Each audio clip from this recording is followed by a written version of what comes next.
नमस्कार दोस्तों, think ice में आप सभी का स्वागत है। आज हम घटना चक्र समसामयिकी करंट अफेयर्स 2023 पर चर्चा कर रहे हैं, जिसमें हम एक साल के करंट अफेयर्स देख रहे हैं। साथ ही साथ UPSC, UPPSC, MPPSC, BPSC, CGPSC, UKPSC, RAS, EPFO, APFC and other state PCS examination की तैयारी के लिए क्वेश्चंस को देख रहे हैं।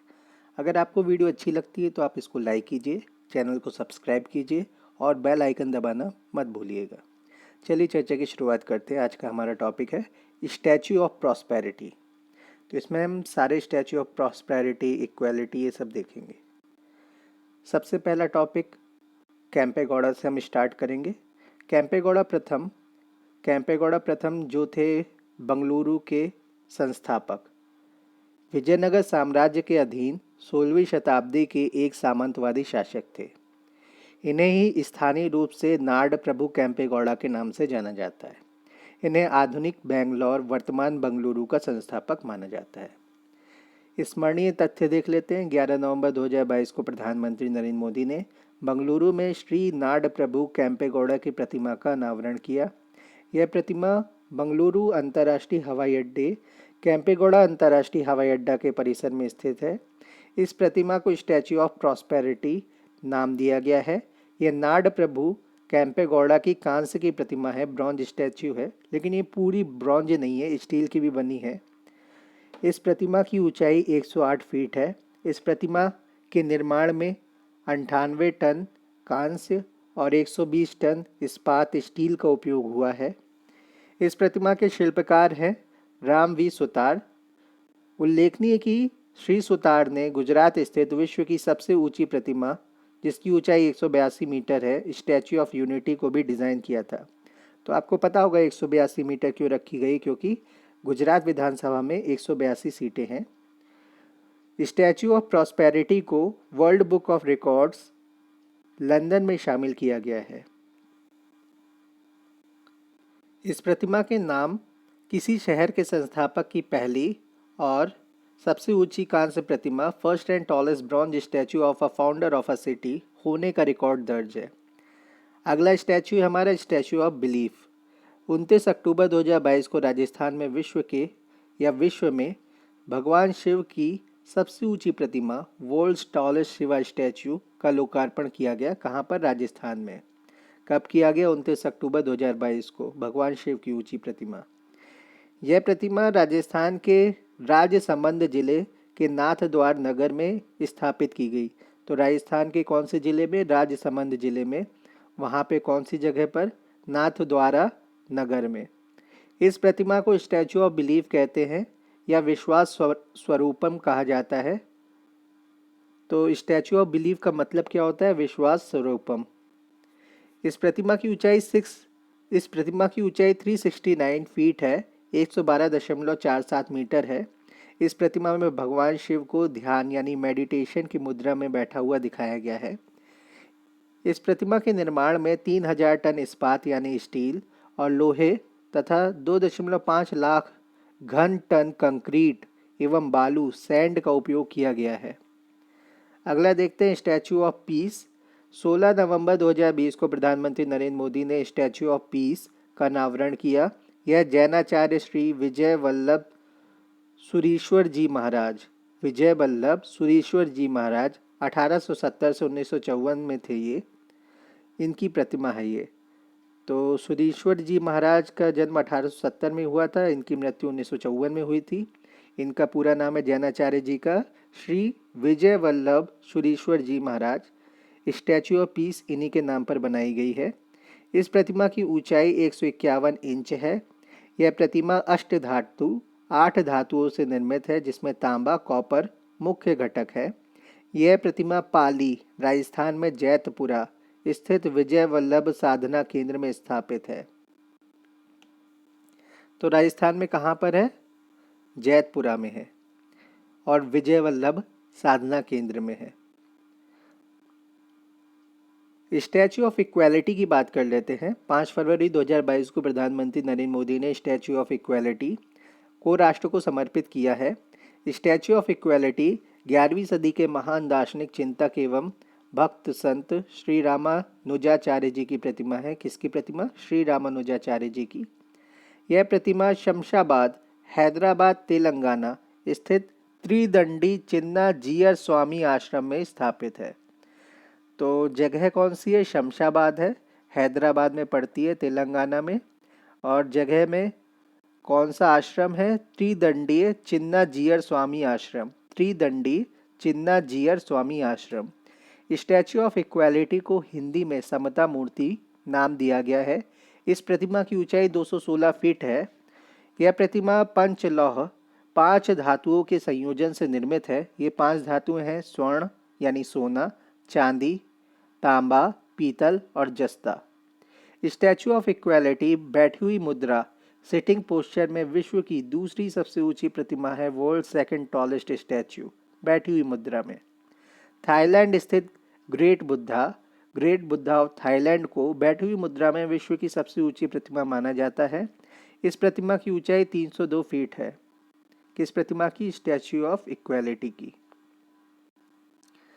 अगली प्रतिमा कौन सी, स्टैच्यू कौन सी है? Statue of dignity.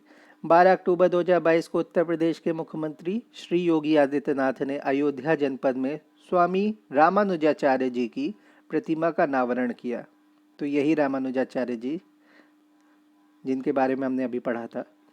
इसे स्टैच्यू ऑफ डिग्निटी अर्थात मर्यादा मूर्ति नाम दिया गया। यह प्रतिमा हैदराबाद में स्थापित स्वामी रामानुजाचार्य की 216 फीट ऊंची प्रतिमा स्टैच्यू ऑफ इक्वालिटी की एक छोटी प्रतिकृति, स्मॉलर रेप्लिका है। अगला स्टैच्यू कौन सा? स्टैच्यू ऑफ पीस, जम्मू और कश्मीर। तो जम्मू एवं कश्मीर में स्टैच्यू ऑफ पीस। जुलाई 2022 में केंद्रीय गृह मंत्री अमित शाह ने श्रीनगर, जम्मू कश्मीर में स्थापित श्री स्वामी रामानुजाचार्य जी की प्रतिमा का अनावरण किया था। श्रीनगर में स्थापित इस प्रतिमा को स्टैच्यू ऑफ पीस नाम दिया गया है। 4 फीट ऊंची यह प्रतिमा शुद्ध सफ़ेद मकराना संगमरमर, प्योर वाइट मकराना मार्बल द्वारा निर्मित है। इस प्रतिमा का वजन लगभग 600 किलोग्राम है। तो चलिए, अब सारी स्टैच्यू हो गई हमारी, अब आगे बढ़ते हैं। उत्तर प्रदेश का पहला eat right station, FSSAI food safety standard authority of India, सभी भारतीयों को सुरक्षित, स्वस्थ और दीर्घकालिक आहार की उपलब्धता सुनिश्चित करने के लिए ईट राइट इंडिया नामक आंदोलन मूवमेंट संचालित कर रहा है। ईट राइट इंडिया की टैगलाइन सही भोजन बेहतर जीवन है।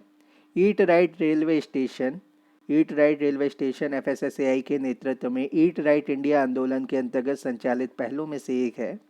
इसके अंतर्गत रेलवे स्टेशन पर स्थित सभी खाद्य विक्रेताओं, फूड वेंडर्स को लक्षित किया गया है ताकि उनके द्वारा रेल यात्रियों, अधिकारियों, रेल स्टाफ आदि के लिए खाना पकाने एवं उससे परोसने के दौरान सुरक्षित रखरखाव के तरीकों के पालन को सुनिश्चित किया जा सके। इस पहल के तहत प्रमाणित, सर्टिफाइड किए जाने वाले या किए जाने के लिए किसी निर्दिष्ट रेलवे स्टेशन पर सभी खाद्य विक्रेताओं को FSSAI के FOSTAC FASTag food safety training and certification FASTag कार्यक्रम के अंतर्गत प्रशिक्षण प्राप्त करना अनिवार्य होगा। स्मरणीय तथ्य देख लेते हैं। 7 नवंबर 2022 को प्रयागराज रेलवे स्टेशन, प्रयागराज, उत्तर प्रदेश को भारतीय खाद्य संरक्षा और मानक प्राधिकरण द्वारा ईट राइट स्टेशन ERS प्रमाणन सर्टिफिकेशन प्रदान किया गया। Prayagraj railway station eat right station प्रमाण पत्र प्राप्त करने वाला उत्तर प्रदेश का पहला और उत्तर मध्य railway, north central railway NCR का तीसरा रेलवे स्टेशन है। इसके पूर्व उत्तर मध्य रेलवे के 2 रेलवे स्टेशनों क्रमशः ग्वालियर और डबरा रेलवे स्टेशन को यह प्रमाण पत्र प्राप्त हो चुका है। 14 नवंबर 2022 को उत्तर मध्य रेलवे के डभौरा रेलवे स्टेशन, रीवा, मध्य प्रदेश को तथा दिसंबर 2022 में कानपुर रेलवे स्टेशन को भी ईट राइट प्रमाणन सर्टिफिकेशन प्रदान किया गया। इस प्रकार अब उत्तर मध्य रेलवे में ईट राइट प्रमाणन प्राप्त रेलवे स्टेशनों की संख्या 5 हो गई है। तो डभौरा रेलवे स्टेशन रीवा मध्य प्रदेश में है, कानपुर रेलवे स्टेशन उत्तर प्रदेश में है। ग्वालियर, डबरा, प्रयागराज, कानपुर, इस तरीके से 5 हो गए। डभौरा, ग्वालियर, डबरा, कानपुर, प्रयागराज। इस प्रकार अब उत्तर मध्य रेलवे में ईट राइट प्रमाणन प्राप्त करने वाले रेलवे स्टेशनों की संख्या 5 हो गई है। ज्ञातव्य है कि 3 दिसंबर 2019 को Mumbai central railway station Maharashtra को एफएसएसएआई द्वारा देश के पहले ईट राइट स्टेशन के रूप में प्रमाणित किया गया था। दिसंबर 2022 में रेल यात्रियों को उच्च गुणवत्ता का पौष्टिक भोजन उपलब्ध कराने के लिए वाराणसी कैंट रेलवे स्टेशन को 5 स्टार रेटिंग के साथ ईट राइट स्टेशन प्रमाणन प्रदान किया गया था। हमारा अगला टॉपिक है प्रधानमंत्री भारतीय जन उर्वरक परियोजना, एक राष्ट्र एक उर्वरक।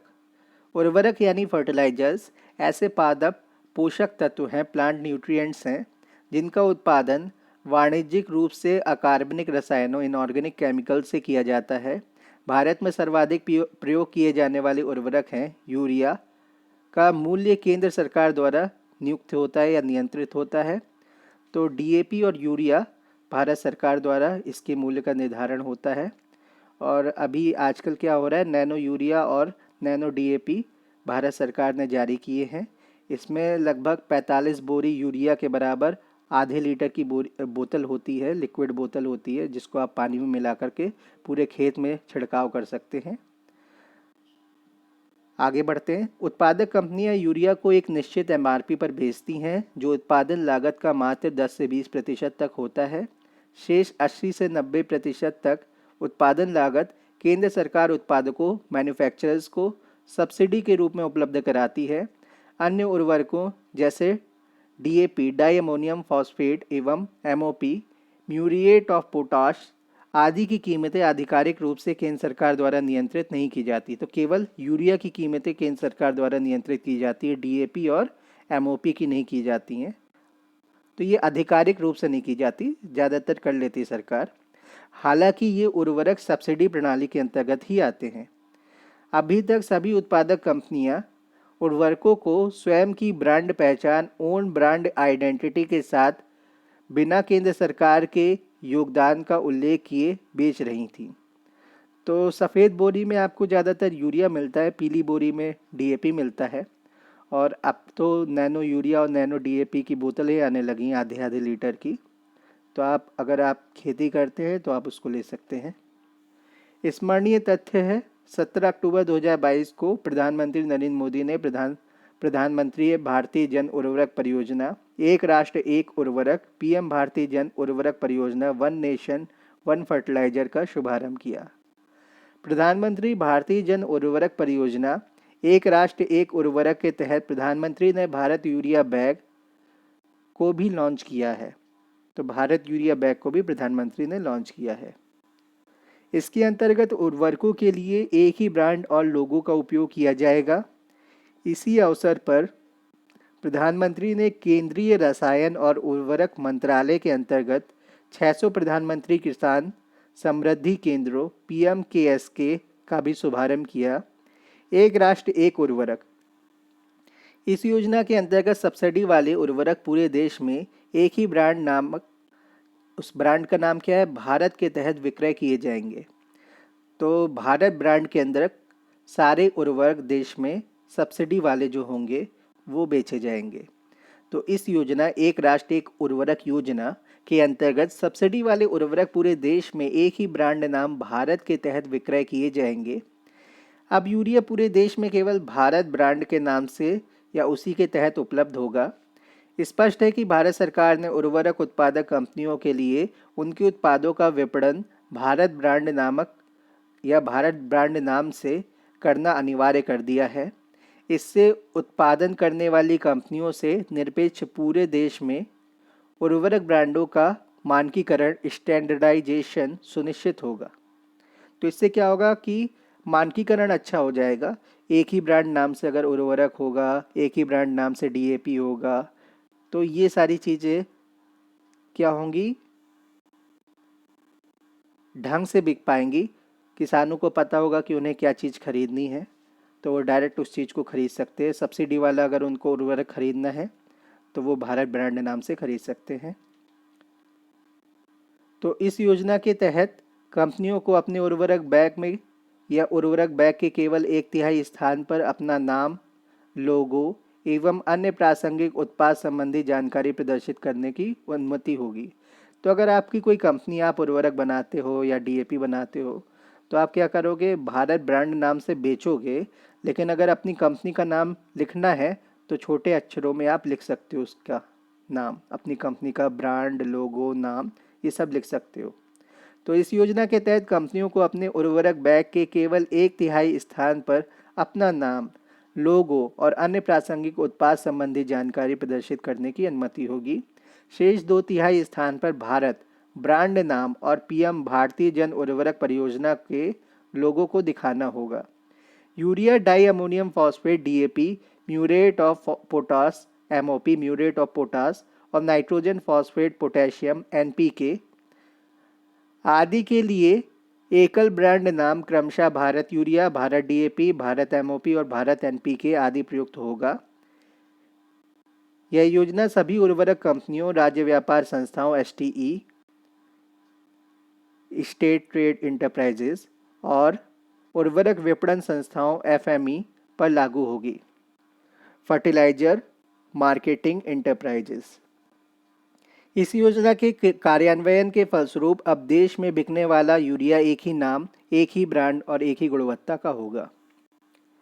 अब बात करते हैं पब्लिक अफेयर्स इंडेक्स की 2022 की। पब्लिक अफेयर्स इंडेक्स पीएआई को वर्ष 1994 में स्थापित बेंगलुरु स्थित गैर लाभकारी think tank public affairs centre PAC द्वारा विकसित किया गया है।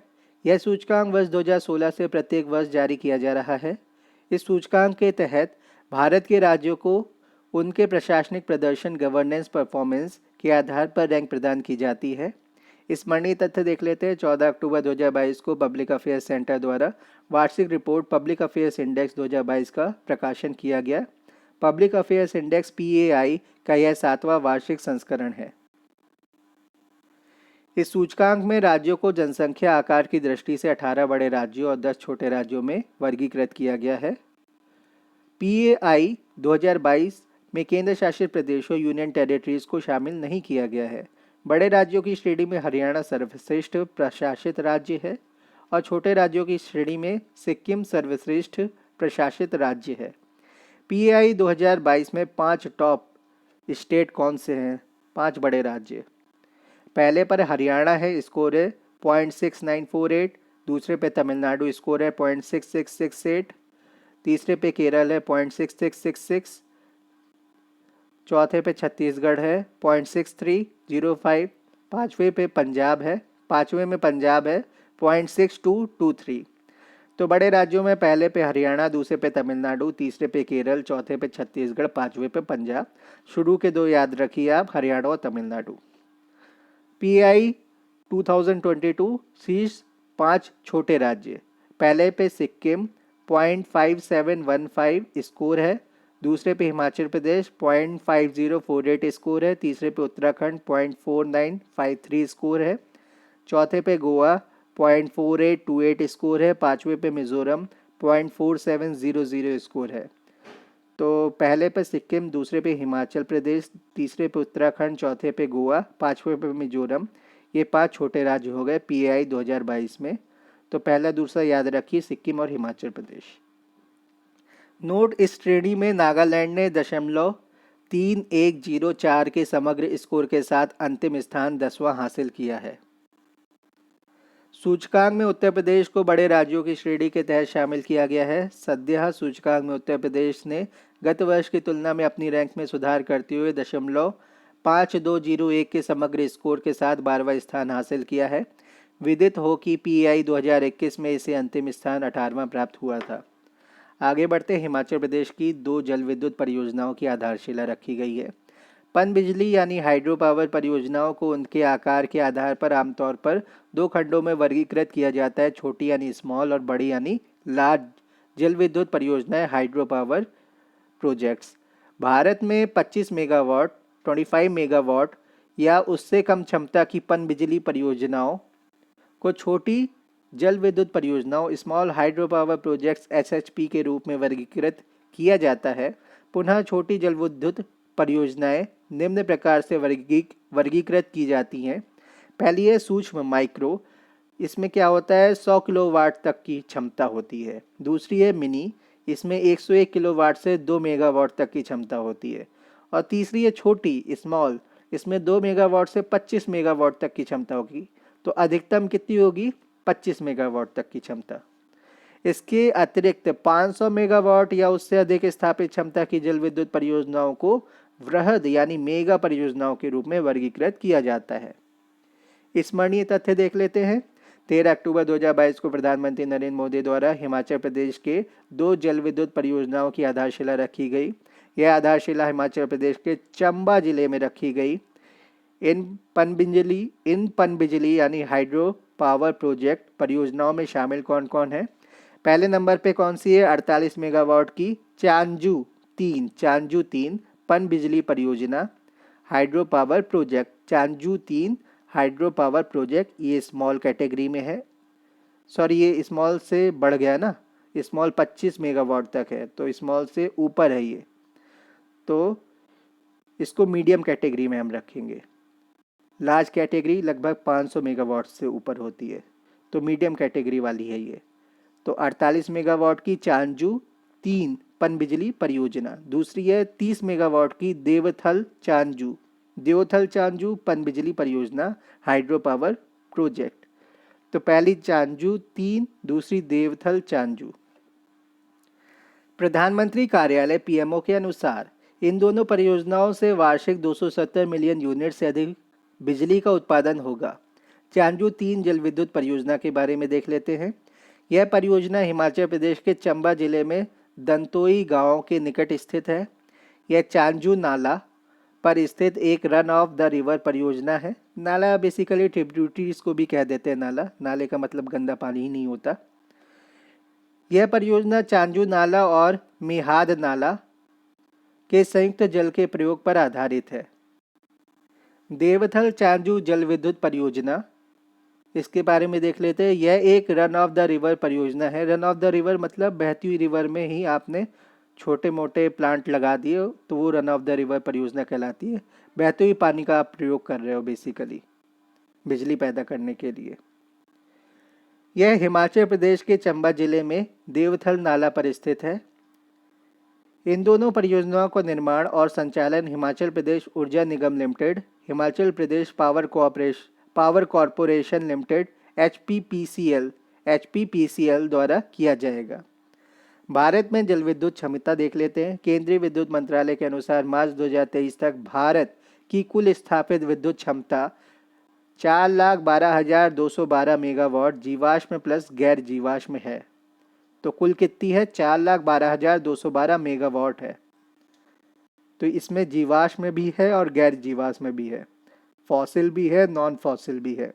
कोयला भी आएगा और hydro power, hydrogen power, battery power, पन बिजली भी आ जाएगी आपकी।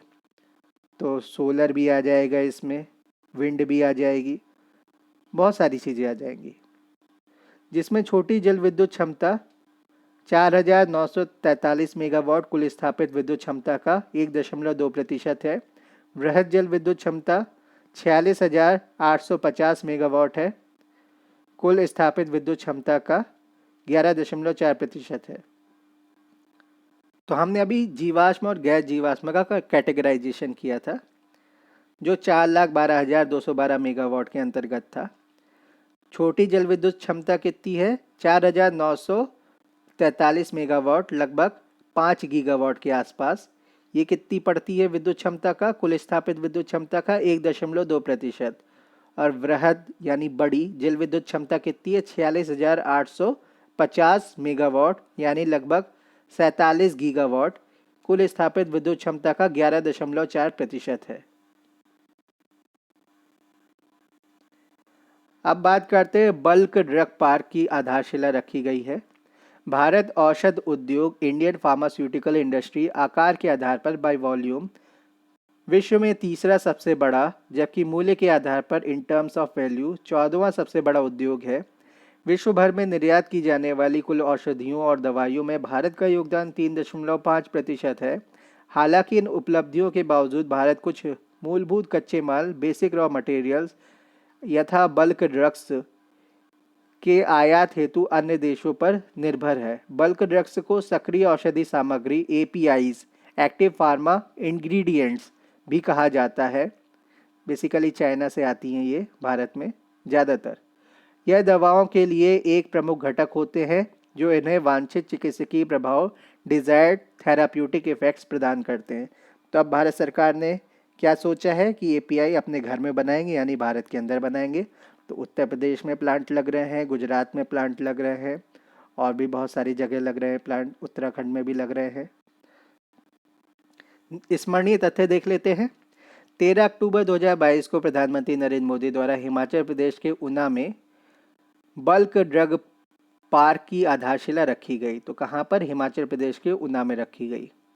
ध्यातव्य है कि पहले बल्क ड्रग पार्क की आधारशिला 10 अक्टूबर 2022 को गुजरात के भरूच जिले स्थित जंबूसर में रखी गई थी। 1 सितंबर 2022 को औषध विभाग, डिपार्टमेंट्स ऑफ फार्मास्यूटिकल्स ने बल्क ड्रग पार्कों यानी बल्क ड्रग्स पार्क को बढ़ावा देने की योजना के तहत 3 राज्यों हिमाचल प्रदेश, गुजरात और आंध्र प्रदेश में बल्क ड्रग पार्कों की स्थापना को सैद्धांतिक मंजूरी प्रदान की थी। यह देश में बल्क ड्रग विनिर्माण को सहायता देने के लिए शुरू की गई एक प्रमुख पहल थी। तो 3 राज्य याद रखना है आपको, हिमाचल प्रदेश, गुजरात और आंध्र प्रदेश। योजना के अंतर्गत बल्क ड्रग पार्कों की स्थापना के लिए उपर्युक्त 3 राज्यों को वित्तीय सहायता प्रदान की जाएगी। इसका उद्देश्य केंद्र सरकार द्वारा समर्थित विश्व स्तरीय आम बुनियादी सुविधाओं का निर्माण करके बल्क ड्रग्स की विनिर्माण लागत को कम करना है। अगला है मोढेरा। पहला 24 घंटे 24/7 सौर ऊर्जा संचालित गांव बन गया है मोढेरा। तो मोढेरा के बारे में जान लेते हैं।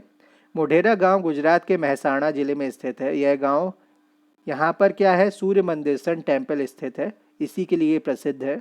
यह मंदिर रूपेण नदी की सहायक नदी ट्रिब्यूटरी पुष्पावती के तट पर स्थित है।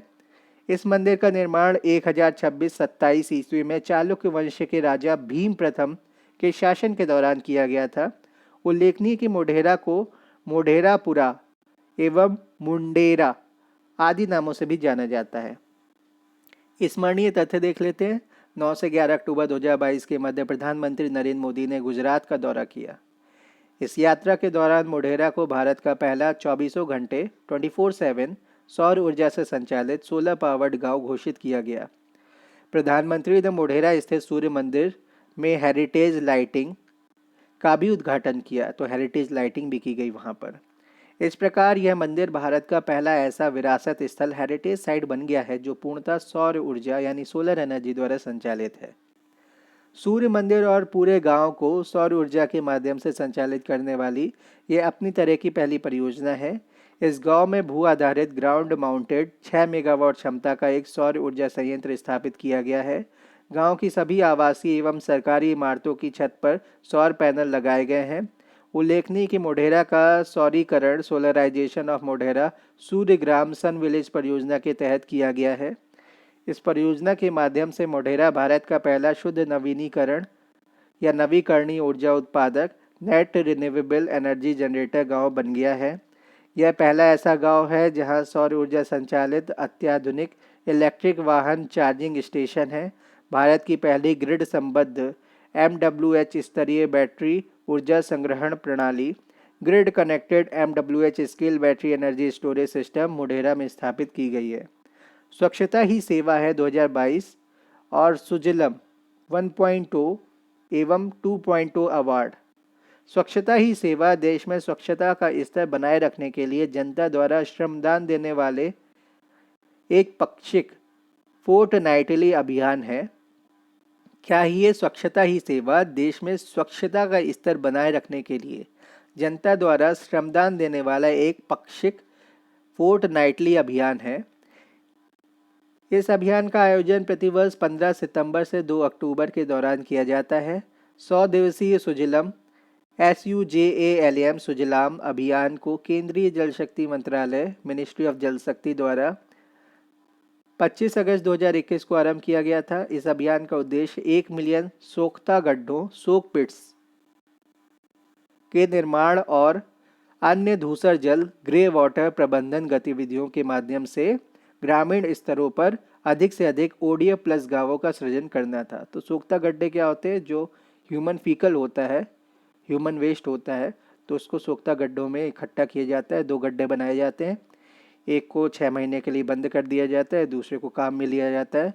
फिर उसको 6 महीने बाद खाली करके तो जो दूसरा वाला जो जिसको काम में ले रहे थे उसको बंद कर देते हैं और फिर पहले वाले को यूज़ करने लगते हैं। तो ये सोख्ता गड्ढा हो गया। ग्रे वाटर हो गया जो आप घर में पानी यूज़ करते हैं, किचन में यूज़ करते हैं, बाथरूम में यूज़ करते हैं। तो बेसिकली नहाने के लिए, कपड़े धोने के लिए और बर्तन वर्तन मांजने के लिए ये जो पानी यूज़ होता है वो ग्रे वाटर कहलाता है। तो धूसर जल प्रबंधन गतिविधियों के माध्यम से ग्रामीण स्तर पर अधिक से अधिक ओडीएफ प्लस गांवों का सृजन करना था इसका मकसद। सुजलाम 1.0 अभियान का लक्ष्य 15 फरवरी 2022 को पूर्णता प्राप्त कर लिया गया, क्योंकि इस दौरान घरेलू एवं सामुदायिक स्तर पर 1 मिलियन से अधिक सोख्ता गड्ढों का निर्माण किया जा चुका है। तो पानी इकट्ठा करेंगे, मल इकट्ठा करेंगे, ये सारी चीज़ें, और बायो वेस्ट की तरीके से भी उसको यूज़ कर सकते हैं। उसको ट्रीटमेंट प्लांट में भी भेज सकते हैं, सीवर लाइन बिछा करके अलग अलग तरीके अपनाए जा सकते हैं। सुजलाम 1.0 के अंतर्गत किए गए कार्य की गति को जारी रखने के लिए सुजलाम 2.0 को लॉन्च किया गया था। सुजलाम 2.0 अभियान सामुदायिक एवं संस्थागत स्तरीय धूसर जल प्रबंधन परिसंपत्तियों एसेट्स के निर्माण पर केंद्रित था। स्मरणीय तथ्य देख लेते हैं। 2 अक्टूबर गांधी जयंती, 2 अक्टूबर 2022 शास्त्री जयंती और गांधी जयंती को स्वच्छ भारत दिवस 2022 के अवसर पर स्वच्छता ही सेवा 2022 सुजलाम 1.0 और 2.0, सुजलाम 1.0 और 2.0 के तहत सर्वश्रेष्ठ प्रदर्शन करने वाले राज्यों और केंद्र शासित प्रदेशों को पुरस्कृत किया गया है। तो स्वच्छ भारत दिवस 2 अक्टूबर 2022 को इस अवसर पर स्वच्छता ही सेवा 2022 सुजलाम 1 और सुजलाम 2 के तहत सर्वश्रेष्ठ प्रदर्शन करने वाले राज्यों और केंद्र शासित प्रदेशों को पुरस्कृत किया गया। इसके अंतर्गत ठोस और तरल अपशिष्ट प्रबंधन के लिए नवाचार प्रौद्योगिकी हेतु स्टार्टअप ग्रैंड चैलेंज के विजेताओं की घोषणा की गई। स्वच्छता ही सेवा SHS 2022 शीर्ष राज्य और केंद्र शासित प्रदेश, पहली रैंकिंग है कर्नाटक की, दूसरी बिहार की, तीसरी लक्षद्वीप की। तो 2 राज्य और 1 केंद्र शासित प्रदेश है। कर्नाटक, बिहार टॉप 2 पर है और लक्षद्वीप तीसरे नंबर पे है। सुजलाम शीर्ष राज्य देख लेते हैं 1.0 का। ये हमने ऊपर वाला क्या देखा था? स्वच्छता ही सेवा SHS 2022। अब हम देख रहे हैं सुजलम। तो सुजलम 1.0 में पुरस्कार किसको मिला है? पहला मध्य प्रदेश, दूसरा महाराष्ट्र, तीसरा तेलंगाना, चौथा उड़ीसा, पांचवा तमिलनाडु। तो मध्य प्रदेश के नीचे महाराष्ट्र, महाराष्ट्र के बगल में तेलंगाना, तेलंगाना के ऊपर उड़ीसा और सबसे नीचे तमिलनाडु 5वें नंबर पे। फिर सुजलाम 2.0 की बात कर लेते हैं। पहले पे कर्नाटक, दूसरे पे तेलंगाना, तीसरे पे उड़ीसा, चौथे पे मध्य प्रदेश, 5वें पे पश्चिम बंगाल। तो कर्नाटक है, कर्नाटक के थोड़ा सा ऊपर तेलंगाना है, तेलंगाना के थोड़ा सा ऊपर उड़ीसा है, उड़ीसा के थोड़ा सा लेफ्ट में मध्य प्रदेश है और मध्य प्रदेश और उड़ीसा के राइट में पश्चिम बंगाल है। स्टार्टअप ग्रैंड चैलेंज ये मैप बेस्ड था जो मैंने अभी बताया आपको। अब हम स्टार्टअप ग्रैंड चैलेंज की बात कर लेते हैं। गंदला जल प्रबंधन, ग्रे वाटर मैनेजमेंट, संघ और संघ राज्य क्षेत्र, इसमें हरियाणा आता है। एजेंसी का नाम जिला परिषद भिवानी, पहले नंबर पर। गंदला जल प्रबंधन, ग्रे वाटर मैनेजमेंट, हरियाणा में जिला परिषद भिवानी, पहले नंबर पर। जैविक अपशिष्ट प्रबंधन, ऑर्गेनिक वेस्ट मैनेजमेंट, कर्नाटक। अगरिंगेनियम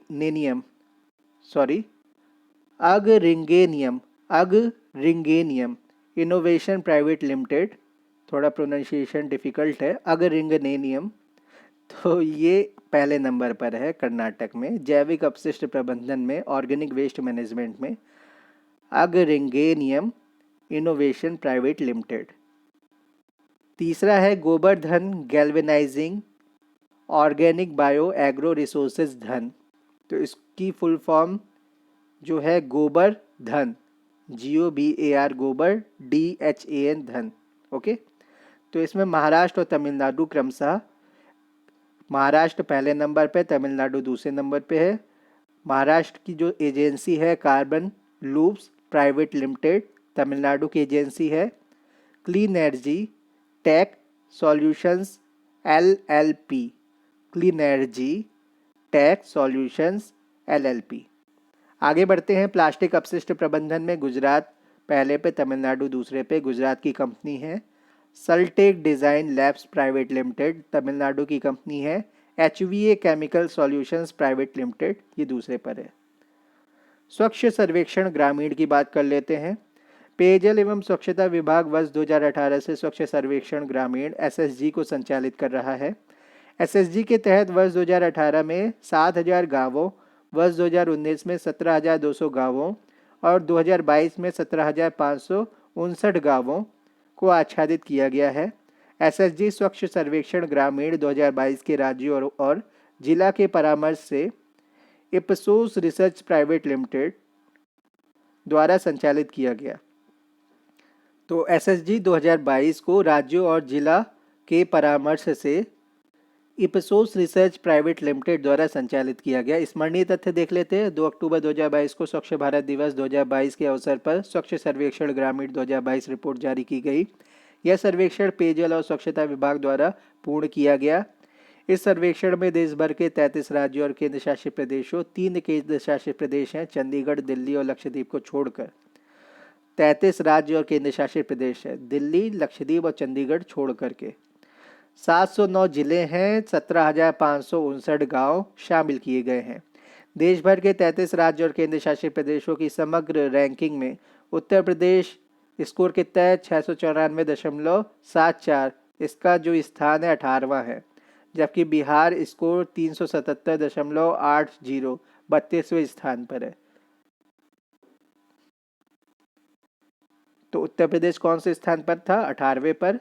और बिहार कौन से पे? 32वें पर। शीर्ष 3 बड़े राज्य 30 लाख से अधिक जनसंख्या वाले, पहला तेलंगाना, दूसरा हरियाणा, तीसरा तमिलनाडु। तेलंगाना की बात करते हैं पहले नंबर पर, 971.62 स्कोर, 5 करोड़ रुपए पुरस्कार राशि मिली। दूसरा हरियाणा 927.05 स्कोर, 3 करोड़ रुपए राशि मिली।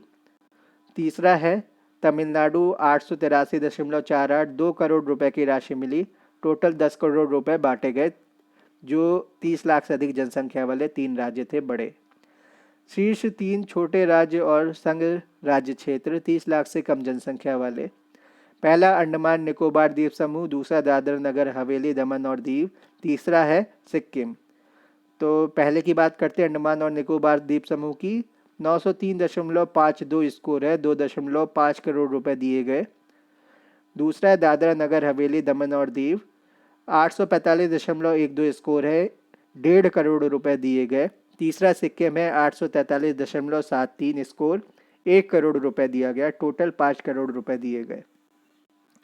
अब जिलों की बात कर लेते हैं। शीर्ष 3 जिले, पहला है भिवानी हरियाणा का, तो 991 स्कोर है इसका, 2 करोड़ रुपए पुरस्कार हेतु दिए गए।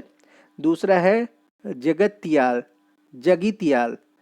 ये तेलंगाना का जिला है, इसको 1.5 करोड़ रुपए दिए गए, इसका स्कोर था 987.85।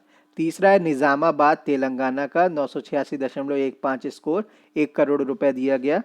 तो टोटल 4.5 करोड़ रुपए जिलों को दिए गए।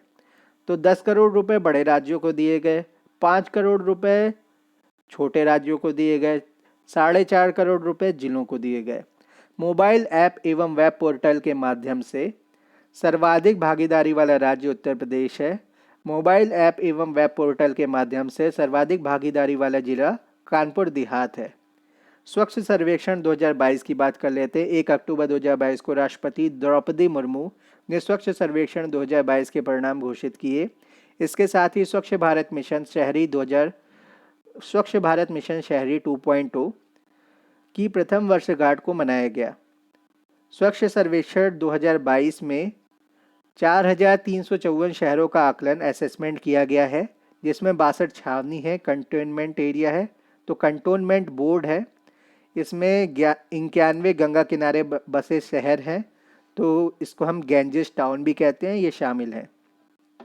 फिर से देख लेते हैं। 1 अक्टूबर 2022 को राष्ट्रपति द्रौपदी मुर्मू ने स्वच्छ सर्वेक्षण 2022 के परिणाम घोषित किए। इसके साथ ही स्वच्छ भारत मिशन शहरी 2.0 की प्रथम वर्षगांठ मनाई गई स्वच्छ सर्वेक्षण 2022 में 4,354 शहरों का आकलन असेसमेंट किया गया, जिसमें 62 छावनी, कैंटोनमेंट बोर्ड और 91 गंगा किनारे बसे शहर और नगर गैंजेस टाउन शामिल हैं। इस प्रकार स्वच्छ सर्वेक्षण का 7वां संस्करण विश्व का सबसे बड़ा शहरी स्वच्छता सर्वेक्षण अर्बन सैनिटाइजेशन सर्वे बन गया है।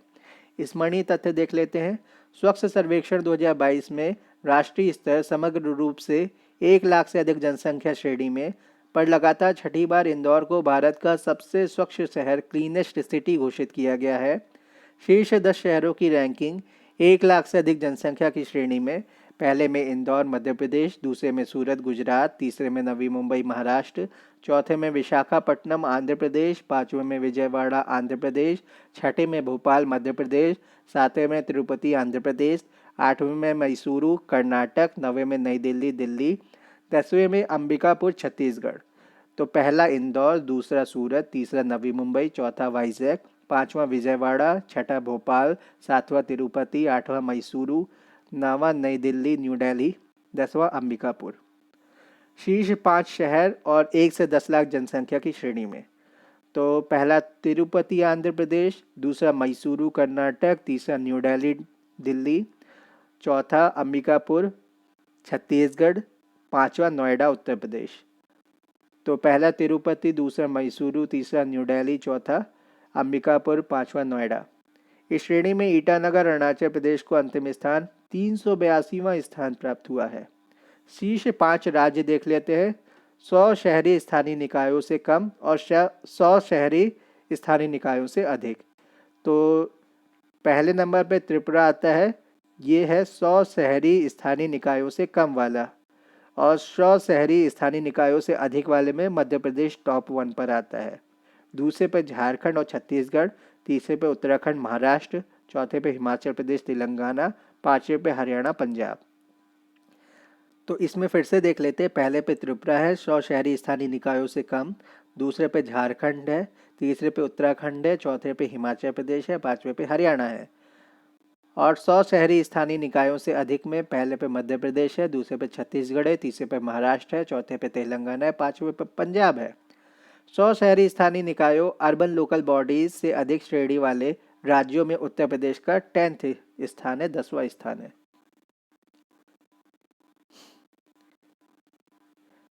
प्रेरक दौड़ सम्मान के तहत 3 शहरों यथा सूरत गुजरात, इंदौर मध्य प्रदेश तथा नवी मुंबई महाराष्ट्र को दिव्य यानी प्लैटिनम श्रेणी में वर्गीकृत किया गया है। गोल्ड यानी अनुपम श्रेणी में कुल 86 शहर शामिल हैं। सिल्वर यानी उज्जवल श्रेणी में कुल 121 शहर शामिल हैं। ब्रॉन्ज यानी उदित श्रेणी में कुल 38 शहर शामिल हैं। कॉपर यानी आरोही श्रेणी में कुल 13 शहर शामिल हैं।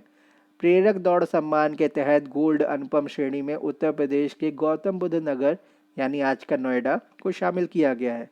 तो गौतम बुद्ध नगर में नोएडा, ग्रेटर नोएडा ये सब आ जाते हैं। इसके अतिरिक्त सिल्वर उज्जवल श्रेणी में प्रदेश के 2 शहर यथा मथुरा एवं अमरोहा गजरौला शामिल हैं। इंदौर ने भारत के पहले 7 स्टार कचरा मुक्त शहर, India first 7 star garbage free city के रूप में उभर कर अपनी स्थिति को मजबूत किया है। तो इंदौर पहले स्थान पर रहता है। जबकि 6 शहरों यथा सूरत, भोपाल, मैसूरू, नवी मुंबई, वाइजैक, विशाखापट्टनम और तिरुपति को 5 स्टार कचरा मुक्त शहरों के रूप में प्रमाणित किया गया है। तो 6 शहर 5 स्टार है, इंदौर 7 स्टार है। कचरा मुक्त शहरों GFC गार्बेज फ्री सिटीज़ की स्टार रेटिंग प्रोटोकॉल के तहत गाजियाबाद, लखनऊ को 3 स्टार शहरों के रूप में शामिल किया गया है या प्रमाणित किया गया है, सर्टिफाई किया गया है। तो 3 स्टार में कौन से आ रहे हैं? गाजियाबाद और लखनऊ दोनों उत्तर प्रदेश के हैं। तिरुपति आंध्र प्रदेश को सफाई मित्र सुरक्षा चुनौती में सर्वश्रेष्ठ शहर पुरस्कार मिला है। शीर्ष 5 गंगा नगर देख लेते हैं, 1 लाख से कम जनसंख्या वाले और 1 लाख से अधिक जनसंख्या वाले। पहला है बिजनौर उत्तर प्रदेश, 1 लाख से कम जनसंख्या वाला, और पहला है हरिद्वार उत्तराखंड का 1 लाख से अधिक जनसंख्या वाला। दूसरा है कन्नौज उत्तर प्रदेश, 1 लाख से कम जनसंख्या वाला, और दूसरा है 1 लाख से अधिक जनसंख्या वाला वाराणसी उत्तर प्रदेश। तीसरा है गढ़मुक्तेश्वर उत्तर प्रदेश का 1 लाख से कम जनसंख्या वाला। 1 लाख से अधिक जनसंख्या वाला ऋषिकेश है उत्तराखंड तीसरे नंबर पर। चौथे नंबर पर सुल्तानगंज बिहार का 1 लाख से कम जनसंख्या वाला, और चौथे पर ही प्रयागराज उत्तर प्रदेश है 1 लाख से अधिक जनसंख्या कैटेगरी में। पाँचवें में कर्णप्रयाग है 1 लाख से कम जनसंख्या कैटेगरी में, उत्तराखंड का है ये। और पाँचवें पर ही मुंगेर बिहार का है 1 लाख से अधिक जनसंख्या कैटेगरी में। तो फिर से देख लेते हैं। 1 लाख से कम जनसंख्या कैटेगरी में पहला बिजनौर उत्तर प्रदेश, दूसरा कन्नौज उत्तर प्रदेश, तीसरा गढ़मुक्तेश्वर उत्तर प्रदेश, चौथा सुल्तानगंज बिहार, पांचवा कर्णप्रयाग उत्तराखंड। बिजनौर, कन्नौज, गढ़मुक्तेश्वर, सुल्तानगंज, कर्णप्रयाग। और 1 लाख से अधिक जनसंख्या में पहले पे हरिद्वार उत्तराखंड, दूसरे पे वाराणसी उत्तर प्रदेश, तीसरे पे ऋषिकेश उत्तराखंड, चौथे पे प्रयागराज उत्तर प्रदेश, पांचवे पे मुंगेर बिहार। तो 1 लाख से अधिक जनसंख्या में पहले पे हरिद्वार, दूसरे पे वाराणसी, तीसरे पे ऋषिकेश, चौथे पे प्रयागराज, पांचवे पे मुंगेर। महाराष्ट्र स्थित देवलाली छावनी, देवलाली कंटोनमेंट को भारत की सबसे स्वच्छ छावनी घोषित किया गया है। स्वच्छ सर्वेक्षण 2022 में 1 से 10 लाख श्रेणी में नोएडा को 5वें स्थान प्राप्त है। तो नोएडा 5वें नंबर पर आ रहा है। 10 लाख से अधिक जनसंख्या श्रेणी में शीर्ष 20 शहरों में प्रदेश के 4 शहरों को स्थान प्राप्त हुआ है, जिसमें गाजियाबाद 12वां, मेरठ 15वां, प्रयागराज 16वां, लखनऊ 17वां शामिल है। इसी श्रेणी में वाराणसी 21वां, आगरा 23वां, कानपुर 29वां स्थान है। भारत पर्यटन सांख्यिकी 2022। 27 सितंबर 2022 को विश्व पर्यटन दिवस के अवसर पर भारत के उपराष्ट्रपति जगदीप धनखड़ ने भारत पर्यटन सांख्यिकी 2022 इंडिया टूरिज्म स्टैटिस्टिक्स 2022 नामक रिपोर्ट जारी की। किसने जारी की? जगदीप धनखड़ भारत के उपराष्ट्रपति हैं। भारत पर्यटन सांख्यिकी विश्व पर्यटन दिवस 27 सितंबर को जारी की गई है। ये आंकड़े पर्यटन मंत्रालय के अधीन वार्षिक आधार पर जारी किए जाते हैं। इस रिपोर्ट का 63वां संस्करण है यह रिपोर्ट अंतर्गामी और बहिर्गामी पर्यटन, इनबाउंड एंड आउटबाउंड टूरिज्म के माध्यम से विदेशी मुद्रा आय, फॉरेक्स रिजर्व जिससे भरता है हमारा, घरेलू तथा विदेशी पर्यटन यात्राओं, तो डोमेस्टिक टूरिज्म और इंटरनेशनल टूरिस्ट या फॉरेन टूरिस्ट आदि से संबंधित महत्वपूर्ण एवं प्रासंगिक सूचनाएं उपलब्ध कराती है। तो जब इंटरनेशनल या फॉरेन टूरिस्ट आते हैं भारत में, तो फॉरेनर्स जब आते हैं तो विदेशी मुद्रा लेके आते हैं वो, तो उससे हमारा फॉरेक्स रिजर्व बढ़ता है। तो वो एक तरीके से एसेट का काम करता है भारत के लिए। आगे बढ़ते हैं। स्मरणीय तथ्य। वर्ष 2021 में भारत में 7 मिलियन अंतर्राष्ट्रीय पर्यटक आए थे, जिसमें 1.52 मिलियन विदेशी पर्यटक और 5.48 मिलियन अप्रवासी NRI आए थे भारतीय। वर्ष 2020 की तुलना में वर्ष 2021 में भारत में अंतर्राष्ट्रीय पर्यटक आगमन में 10.6% की वृद्धि की गई थी। तो 2021 में भारत में विदेशी पर्यटक आगमन शीर्ष 5 देश कौन से हैं? तो पहला USA, यहाँ से कितने आए थे? 4,29,860, लगभग 28.15%। दूसरा बांग्लादेश, यहाँ से 2,40,554, लगभग 15.75%, 15.75%। तीसरा UK, यहाँ से आए थे 1,64,143 लोग आए थे, ये 10.75% था। चौथा कनाडा, यहाँ से 80,437 लोग आए थे, 5.27% था। और पांचवा नेपाल, यहाँ से 52,544 लोग आए थे, 3.44% था। तो जो विदेशी पर्यटक ज़्यादातर कहाँ पर आते हैं? तो ये आते हैं पंजाब में आते हैं, और केरल और तुम्हारा कर्नाटक, महाराष्ट्र वाले रीजन में आते हैं। तो विदेशी पर्यटक ज़्यादातर यहाँ पर आते हैं। और डोमेस्टिक टूरिज़्म सबसे ज़्यादा कहाँ होता है? वो आगरा का ताजमहल और ममल्लपुरम, तमिलनाडु का। और विदेशी पर्यटक की सबसे पहली पसंद है ममल्लपुरम। वर्ष 2021 के दौरान भारतीय नागरिकों के लिए 5 शीर्ष गंतव्य, तो गंतव्य आप देख लेते हैं। यहाँ पर पहले नंबर पे UAE, संयुक्त अरब अमीरात, यहाँ पर लोग जाते हैं। तो यहाँ पे कितने लोग गए हैं? यहाँ पे 36,29,880 लोग गए हैं, 42.45% भाग है। दूसरे पर USA जाते हैं लोग, यहाँ पे 6,95,906 लोग गए हैं, 8.14% भाग है। तीसरे में कतर जाते हैं, तो यहाँ पे 6,71,924 लोग गए हैं, 7.86% है। चौथे पे ओमान जाते हैं, यहाँ पे 4,07,667 लोग गए हैं, 4.77% है। और पाँचवें पे यूके जाते हैं, यहाँ पे 3,48,105 लोग गए हैं, 4.07% है। तो ज़्यादातर आप देखेंगे कि यहाँ पे मिडिल ईस्ट जाते हैं और यूएसए और यूके जाते हैं लोग। विदेशी पर्यटक आगमनों की संख्या में शीर्ष 10 राज्य और केंद्र शासित प्रदेशों का प्रतिशत और हिस्सा वर्ष 2021 में सबसे ज़्यादा पंजाब, जैसा कि मैंने आपको बताया, 29.22%। दूसरे पे महाराष्ट्र आता है तो 17.60%। तीसरे में दिल्ली आता है 9.50%। चौथे पे कर्नाटक आता है 6.87%। पाँचवें पे केरल आता है 5.74%। छठे पे तमिलनाडु आता है 5.46%। सातवें पे उत्तर प्रदेश आता है 4.24%। आठवें पे मध्य प्रदेश आता है 3.94%। नौवें में वेस्ट बंगाल आता है 3.30%। 10वें में राजस्थान आता है 3.30%। 11वें में अन्य सभी राज्य आते हैं 11% में। तो सबसे ज़्यादा पंजाब में, फिर महाराष्ट्र, फिर दिल्ली, कर्नाटक, केरल। जैसा कि मैंने आपको पहले भी बताया था, पंजाब, महाराष्ट्र, केरल, कर्नाटक और दिल्ली छूट गया था। तो आप ध्यान रखिए, पंजाब, महाराष्ट्र, दिल्ली, कर्नाटक, केरल है टॉप 5 स्टेट। फिर है घरेलू पर्यटक यात्राओं में शीर्ष 10 राज्यों केंद्र शासित प्रदेशों की प्रतिशत हिस्सेदारी। तो वर्ष 2021 के आधार पर हम देख रहे हैं, सबसे ज़्यादा लोग तमिलनाडु जाते हैं, 17.02%। ममल्लपुरम जाते हैं। दूसरे में उत्तर प्रदेश, आगरा आते हैं लोग, 16.19%। तीसरे में आंध्र प्रदेश जाते हैं, 13.77%। तो तिरुपति वगैरह जाते होंगे लोग। चौथे में कर्नाटक जाते हैं, 12% लोग। पाँचवें में महाराष्ट्र जाते हैं, 6.43% लोग। छठे में तेलंगाना जाते हैं, 4.2%, 4.72% लोग। सातवें में पंजाब जाते हैं घरेलू पर्यटक, 3.93% लोग। आठवें में मध्य प्रदेश जाते हैं, 3.77% लोग। नौवें में गुजरात जाते हैं, 3.62% लोग। 10वें में वेस्ट बंगाल जाते हैं, 3.59%। और अन्य 15% लोग जाते हैं। तो यहाँ पे ऊपर वाले में हमने देखा था, सबसे अंतिम में राजस्थान था और सेकंड लास्ट वेस्ट बंगाल था। और यहाँ पर सबसे अंतिम आपका पश्चिम बंगाल है और सेकंड लास्ट गुजरात है। गुजरात का परसेंटेज बढ़ता जा रहा है क्योंकि गुजरात में टूरिज़्म एक्टिविटीज़ बढ़ती जा रही हैं।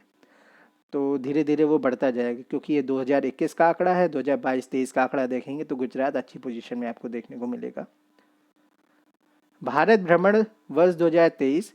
31 जनवरी 2023 को केंद्रीय पर्यटन मंत्रालय द्वारा भारत भ्रमण वर्ष 2023 विजिट इंडिया ईयर 2022 पहल को लॉन्च किया गया। उल्लेखनीय है कि पर्यटन मंत्रालय वर्ष 2023 को भारत भ्रमण वर्ष के रूप में मना रहा है। इस पहल के तहत देश के विभिन्न पर्यटक स्थलों के महत्व को प्रदर्शित करने के लिए भारत की अंतर्देशीय यात्रा इनबाउंड ट्रैवल पर ध्यान केंद्रित किया गया है। तो बेसिकली भारत गौरव ट्रेन निकाली गई हैं, तो टूरिज़्म सर्किट्स बनाए गए हैं, नॉर्थ ईस्ट की डिवाइन योजना लाई गई है, नॉर्थ ईस्ट में डेवलपमेंट स्टार्ट हो गया है, नॉर्थ ईस्ट में कनेक्टिविटी को अच्छा किया जा रहा है, तो नॉर्थ ईस्ट में टूरिज़्म प्रमोट किया जा रहा है। जम्मू कश्मीर में, गुलमर्ग में, लद्दाख में, इन सब जगह पे टूरिज़्म एक्टिविटीज़ बढ़ रही हैं। उत्तर प्रदेश में टूरिज़्म एक्टिविटीज़ बढ़ रही हैं, राजस्थान, गुजरात में टूरिज़्म एक्टिविटीज़ बढ़ रही हैं। साउथ इंडिया में कर्नाटक में, केरल में और तमिलनाडु में टूरिज़्म एक्टिविटीज़ बढ़ रही हैं। उड़ीसा में भी कुछ जगह टूरिज़्म एक्टिविटीज़ बढ़ रही हैं। मध्य प्रदेश में थोड़ा कम है, लेकिन वहाँ पे भी धीरे धीरे बढ़ रही है। पीएम श्री योजना की बात कर लेते हैं। पीएम श्री स्कूल योजना, तो ये 7 सितंबर 2022 को प्रधानमंत्री नरेंद्र मोदी की अध्यक्षता में केंद्रीय मंत्रिमंडल ने एक नई केंद्र प्रायोजित योजना पीएम श्री स्कूल्स, तो PM schools for rising India, Shri की फुल फॉर्म है SRI, schools for rising India, PM Shri को मंजूरी प्रदान की। इस योजना का कार्यान्वयन 5 वर्षों की अवधि 2022-23 से 2026-27 के दौरान किया जाना प्रस्तावित है। पीएम श्री स्कूल छात्रों के संज्ञानात्मक विकास, कॉग्निटिव डेवलपमेंट के लिए गुणवत्तापूर्ण शिक्षण प्रदान करेंगे।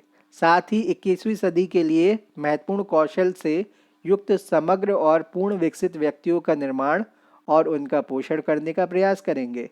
पीएम श्री स्कूलों में शिक्षा प्रदान करने का एक आधुनिक, परिवर्तनकारी और समग्र तरीका होगा। स्मरणीय तथ्य देख लेते हैं। पीएम श्री स्कूल्स देश भर के 14,500 से अधिक स्कूलों के विकास के लिए एक नई योजना है। इसके तहत केंद्र सरकार, राज्य सरकार, केंद्र शासित प्रदेश सरकार, स्थानीय निकायों द्वारा प्रबंधित कुछ चयनित मौजूदा स्कूलों को सुदृढ़ बनाया जाएगा।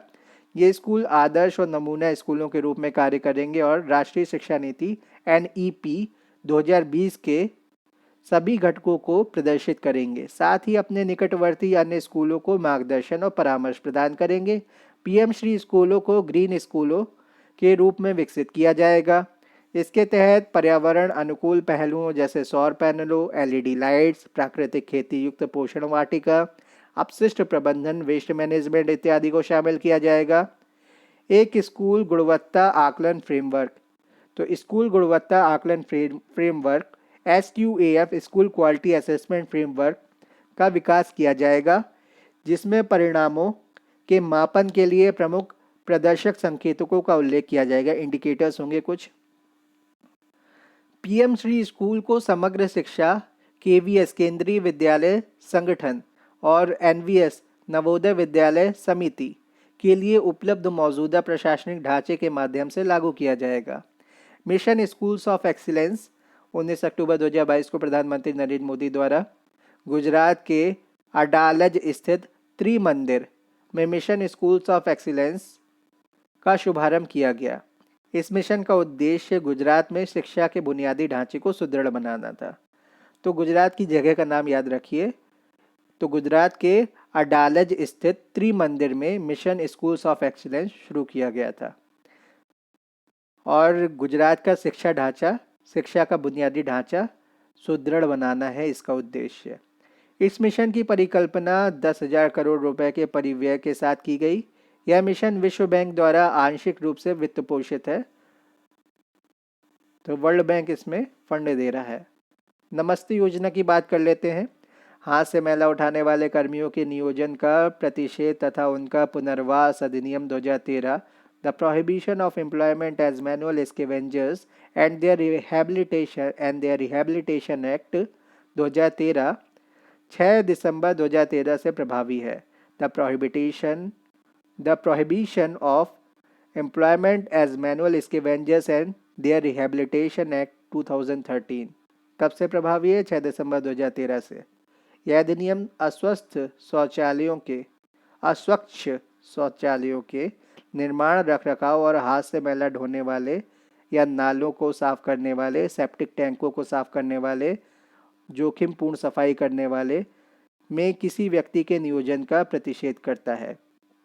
तो बेसिकली कोई व्यक्ति अगर सीवर में उतर करके उसको साफ कर रहा है तो उसके जगह पे मशीनों से काम लिया जाएगा। ये सारी चीज़ें बंद की जा रही हैं। यह अधिनियम अस्वच्छ शौचालयों के निर्माण, रखरखाव और हाथ से मैला ढोने वाले या नालों, सीवर्स एवं सेप्टिक टैंक्स की जोखिम सफाई, हैजार्डस क्लीनिंग में किसी व्यक्ति के नियोजन, उसकी एम्प्लॉयमेंट या उसके काम करने पर प्रतिषेध करता है, उसको रोक लगाता है। उपर्युक्त प्रावधानों के बावजूद अभी भी व्यक्तियों को बिना किसी सुरक्षा उपकरणों एवं सुरक्षा सावधानियों के नालों एवं सेप्टिक टैंकों की सफाई मैनुअल क्लीनिंग हेतु नियोजित किया जा रहा है। आवासन एवं शहरी कार्य मंत्रालय यह सुनिश्चित करने के लिए प्रतिबद्ध है कि सभी भारतीय शहर 2024 तक स्वयं को सफाई मित्र सुरक्षित घोषित करें। स्मरणीय तथ्य देख लेते हैं। 17 अगस्त 2022 को केंद्र सरकार द्वारा नमस्ते योजना को लॉन्च किया गया। नमस्ते का पूर्ण रूप है मशीनीकृत स्वच्छता पारिस्थितिकी तंत्र के लिए राष्ट्रीय कार्रवाई Namaste, NAMASTE, national action for mechanised sanitation ecosystem, national action for mechanised sanitation ecosystem. यह एक केंद्रीय क्षेत्र की योजना है, तो सेंट्रल सेक्टर स्कीम है ये। यह योजना सामाजिक न्याय और आधिकारिता मंत्रालय, तो मिनिस्ट्री ऑफ सोशल जस्टिस, और आवासन एवं शहरी कार्य मंत्रालय, तो महुआ, मिनिस्ट्री ऑफ हाउसिंग की एक संयुक्त पहल है। तो महुआ की और मिनिस्ट्री ऑफ सोशल जस्टिस की ये संयुक्त पहल है। नमस्ते योजना के वर्तमान चरण में 500 शहरों, अमृत शहरों को कवर करते हुए शामिल किया जाएगा। इस योजना को 360 करोड़ रुपए के परिव्यय के साथ 4 वर्षों 2022-23 से 2025-26 की अवधि के लिए अनुमोदित किया गया है। नमस्ते योजना का उद्देश्य निम्न प्रकारों से प्रमुख परिणामों को प्राप्त करना है। पहला है, भारत में स्वच्छता कार्य के कारण किसी की मौत ना हो। स्वच्छता संबंधी सभी कार्य कुशल श्रमिकों, स्किल्ड वर्कर्स द्वारा संपादित किया जाना चाहिए। किसी भी सफाई कर्मचारी का मानव मल पदार्थ, ह्यूमन फीकल मैटर के सीधे संपर्क में नहीं आना है। स्वच्छता कर्मचारियों को स्वयं सहायता समूहों, सेल्फ हेल्प ग्रुप में एकत्रित करना है और उन्हें स्वच्छता उद्यम चलाने का अधिकार प्रदान करना है। सभी सीवर एवं सेप्टिक टैंक कर्मचारियों की पहुंच वैकल्पिक आजीविका, अल्टरनेटिव लिवलीहुड तक होना है।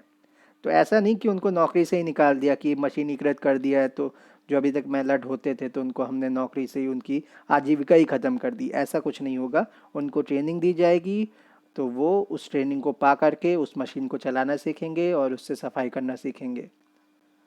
फिर राष्ट्रीय सफाई कर्मचारी वित्तीय विकास निगम NSKFDC नमस्ते योजना हेतु कार्यान्वयन एजेंसी होगी। संरचना के शीर्ष पर राष्ट्रीय नमस्ते निगरानी इकाई, नेशनल नमस्ते मॉनिटरिंग यूनिट होगी, जो NSKFDC के प्रबंध निदेशक के अधीन होगी। जो NSKFDC राष्ट्रीय सफाई कर्मचारी वित्तीय विकास निगम के प्रबंध निदेशक के अधीन होगी। कौन सी? नेशनल नमस्ते मॉनिटरिंग यूनिट, राष्ट्रीय नमस्ते निगरानी इकाई। राज्य सरकार द्वारा राज्य नमस्ते निदेशक के रूप में एक उपयुक्त अधिकारी का चयन किया जाएगा, जो राज्य नमस्ते प्रबंधन इकाई SNMU का प्रमुख होगा। इसके बाद है मंडला, पहला कार्यात्मक रूप से साक्षर जिला बन गया है। यूनेस्को के अनुसार कार्यात्मक साक्षरता किसी व्यक्ति की उन सभी गतिविधियों में संलग्न होने की क्षमता को संदर्भित करती है जिसमें उसके समूह और समुदाय के प्रभावी रूप से कार्य करने के लिए साक्षरता की आवश्यकता होती है, और उसे अपने तथा अपने समुदाय के विकास के लिए पढ़ने, लिखने और गणना का उपयोग जारी रखने में सक्षम बनाती है। स्मरणीय तथ्य देख लेते हैं। 15 अगस्त 2022 को मध्य प्रदेश का आदिवासी बहुल जिला मांडला कार्यात्मक रूप से पूर्ण साक्षर जिला, फंक्शनली लिटरेट डिस्ट्रिक्ट घोषित किया गया। ध्यातव्य की इस उपलब्धि के साथ मांडला भारत का पहला कार्यात्मक रूप से साक्षर जिला बन गया है। जिला प्रशासन द्वारा महिला साक्षरता और संपूर्ण साक्षरता के लिए वर्ष 2020 से मांडला में महिला ज्ञानालय और निरक्षरता से आज़ादी अभियान संचालित किया जा रहा है। इसके परिणाम स्वरूप 2 वर्षों के भीतर यह जिला कार्यात्मक रूप से साक्षर हो गया है। वर्ष 2011 की जनगणना के अनुसार मांडला जिले की साक्षरता दर कितनी थी? 66.9% थी। मांडला जिले की पुरुष साक्षरता दर 77.5% तथा महिला साक्षरता दर 56.4% थी। वर्ष 2011 की जनगणना के अनुसार मध्य प्रदेश की साक्षरता दर 69.3% है। तो 2011 की जनगणना की बात कर रहे हैं। एमपी की साक्षरता कितनी थी? 69.3%। इसमें पुरुष साक्षरता 78.7%, महिला साक्षरता 59.2%। वर्ष 2011 की जनगणना के अनुसार भारत की साक्षरता दर 73% थी, जिसमें पुरुष साक्षरता दर 80.9% और महिला साक्षरता दर 64.6% थी। भारत सरकार द्वारा देश में साक्षरता दर बढ़ाने के लिए किए गए प्रयास सर्व शिक्षा अभियान वर्ष 2001 से 2002 में लागू किया गया। वयस्क एडल्ट साक्षरता में वृद्धि के लिए साक्षर भारत मिशन की शुरुआत वर्ष 2009 में, समग्र शिक्षा योजना वित्तीय वर्ष 2025-26 तक के लिए लागू, राष्ट्रीय शिक्षा नीति NEP 2020 लागू, न्यू इंडिया लिटरेसी प्रोग्राम, नव भारत साक्षरता कार्यक्रम वित्त वर्ष 2022 से 27 की अवधि के लिए मंजूर। तो अभी के जो 3 इम्पॉर्टेंट है, समग्र शिक्षा योजना है, राष्ट्रीय शिक्षा नीति है, न्यू इंडिया लिटरेसी प्रोग्राम है, नव भारत साक्षरता कार्यक्रम। तो ये अभी चल रहे हैं, बाकी भी अभी चल रहे हैं, लेकिन ये अभी लॉन्च किए गए हैं। हम बात करते हैं स्माइल 75 की। केंद्रीय सामाजिक न्याय एवं अधिकारिता मंत्रालय, मिनिस्ट्री ऑफ सोशल जस्टिस द्वारा स्माइल SMILE नामक एक छतरी योजना, अम्ब्रेला स्कीम प्रतिपादित की गई है। स्माइल का पूर्ण रूप आजीविका और उद्यम हेतु लाभ वंचित व्यक्तियों की सहायता, support for marginalised individuals for livelihood and enterprise smile SMILE है। इस योजना के अंतर्गत निम्न 2 उप योजनाओं को शामिल किया गया है। इस योजना के अंतर्गत 2 उप योजनाएं जो शामिल हैं, पहली कल्याण के लिए व्यापक पुनर्वास हेतु केंद्रीय क्षेत्र की योजना central sector scheme for comprehensive rehabilitation for welfare of transgender persons. दूसरी है भिक्षावृत्ति में संलग्न व्यक्तियों के व्यापक पुनर्वास हेतु केंद्रीय क्षेत्र की योजना central sector scheme for comprehensive rehabilitation of persons engaged in the act of begging, मतलब भीख जो मांग रहे हैं उनके लिए। तो ट्रांसजेंडर के लिए है और भीख मांगने वाले लोगों के लिए क्या कर रहे हैं, हम पुनर्वास की योजना कर रहे हैं। उनको अच्छी तरीके से कहीं पर बसाने का काम करेंगे, उनके लिए घर की व्यवस्था करेंगे, उनके लिए रोजगार की व्यवस्था करेंगे। तो ये केंद्रीय क्षेत्र की योजना है, आप ध्यान रखिए, दोनों में ही लिखा है केंद्रीय क्षेत्र की योजना। स्माइल की फुल फॉर्म याद रखिएगा, support for marginalised individuals for livelihood and enterprise. तो ये मिनिस्ट्री ऑफ सोशल जस्टिस ने शुरू की है। सामाजिक न्याय और अधिकारिता मंत्रालय ने स्माइल परियोजना हेतु वर्ष 2025-26 तक 100 करोड़ रुपए का कुल बजट आवंटित किया है। अब स्मरणीय तथ्य देख लेते हैं। 12 अगस्त 2022 को स्माइल 75 पहल का शुभारंभ दिल्ली से किया गया। कौन सी दिल्ली? नई दिल्ली से, न्यू दिल्ली कैपिटल। केंद्र सरकार ने स्माइल योजना के अंतर्गत भिक्षावृत्ति में संलग्न व्यक्तियों के व्यापक पुनर्वास की उप योजना को कार्यान्वित करने के लिए 75 नगर निगमों की पहचान की है। तो 75 अर्बन लोकल बॉडीज, इससे ही स्माइल 75 नाम दिया गया है। स्माइल 75 पहल के तहत ये 75 नगर निगम विभिन्न गैर सरकारी संगठनों, NGO तथा अन्य हितकारों या हितधारकों के सहयोग से भिक्षावृत्ति में संलग्न व्यक्तियों के लिए कई व्यापक कल्याणकारी उपाय संचालित करेंगे। तो स्माइल 75 पहल के तहत क्या है, ये जो 75 नगर निगम है, अर्बन लोकल बॉडीज़ है, विभिन्न गैर सरकारी संगठन होंगे, इसमें शामिल NGOs होंगे और अन्य हितधारक होंगे, उनके सहयोग से भिक्षावृत्ति में संलग्न व्यक्तियों के लिए कई व्यापक कल्याणकारी उपाय संचालित करेंगे। तो इसमें क्या है कि वॉलेंटियर्स होंगे, कुछ NGOs होंगे और अर्बन लोकल बॉडीज़ होंगी, नगर निगम होंगे। ये सब मिल करके जो बच्चे भीख मांग रहे हैं उनको उस चीज़ से निकाल करके अच्छे कामों में लगाया जाएगा, पढ़ने लिखने भेजा जाएगा, उनका रिहैबिलिटेशन किया जाएगा। ऐसे जो लोग ट्रांसजेंडर हैं और सड़क में भीख मांगने का भी काम करते हैं, तो उनको भी रिलोकेट किया जाएगा, रिहैबिलिटेट किया जाएगा। इस पहल का कार्यान्वयन सामाजिक न्याय और अधिकारिता मंत्रालय, ministry of social justice and empowerment द्वारा किया जाएगा।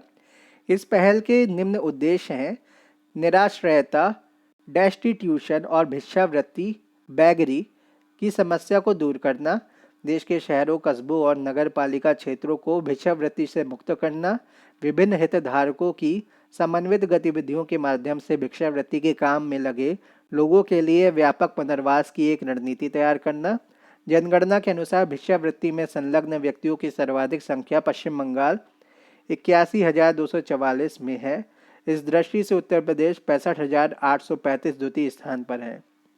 ज्ञातव्य है कि मार्च 2023 में नागपुर, महाराष्ट्र में भिखारी मुक्त शहर, बेगर फ्री सिटी नामक एक नई पहल प्रारंभ की गई है। अब गति शक्ति विश्वविद्यालय की बात कर लेते हैं। वर्तमान में देश के परिवहन क्षेत्र, ट्रांसपोर्ट सेक्टर में हो रहे बदलाव, एक ज्ञान भंडार, नॉलेज रिपोजिटरी के निर्माण, अनुसंधान कार्य के संचालन, सर्वोत्तम कार्य प्रणाली को तैयार करने, कौशल विकास को सुनिश्चित करने, क्षमता निर्माण की दिशा में कार्य करने और परिवहन क्षेत्र के विकास को सुगम बनाने हेतु एक संस्थान, इंस्टीट्यूशन के निर्माण की मांग करते हैं। इसी परिप्रेक्ष्य में गति शक्ति विश्वविद्यालय नामक एक विश्व स्तरीय बहुविषयक, बहुआयामी और भविष्योन्मुखी संस्थान की परिकल्पना की गई है। तो गुजरात में वडोदरा में ये बना है बेसिकली। आगे देखते हैं। स्मरणीय तथ्य: 8 अगस्त 2022 को राज्यसभा द्वारा केंद्रीय विश्वविद्यालय संशोधन विधेयक 2022 the central universities amendment bill 2022 पारित किया गया। ध्यातव्य है कि यह विधेयक लोकसभा द्वारा 3 अगस्त 2022 को पारित किया गया। 16 अगस्त 2022 को राष्ट्रपति की सहमति प्राप्त करने के पश्चात यह विधेयक अधिनियमित हो गया, यानी एक्ट बन गया।